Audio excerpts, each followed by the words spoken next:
అసలు సనాతన ధర్మం అంటే ఏంటి?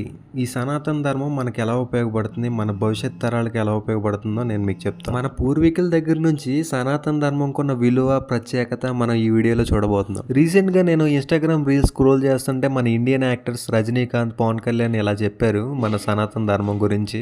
ఇతర మత ధర్మాలని గౌరవించేది సనాతన ధర్మం. అన్ని ధర్మాలు, అన్ని జాతులు, అన్ని ప్రాంతాలు, అన్ని దేశాలు అన్ని సుఖంతో ఉండాలని కోరుకునేది సనాతన ధర్మம். ஸோ எல்லா மதங்களுக்கும் கிறிஸ்தவ மதம், இஸ்லாம் மதம், பௌத்த மதம் அதுக்கெல்லாம் ஸ்தாபகர்கள் இருக்காங்க.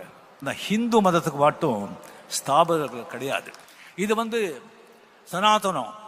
సనాతనం சொன்னா పురాతనం, పళసు, ఆది. అంటే సనాతన ధర్మం అనేది పురాతనమైన ధర్మం. ఇది ఆది నుంచి ఉన్న ధర్మం కాబట్టి మనం అందరం దీన్ని గౌరవించుకోవాలి.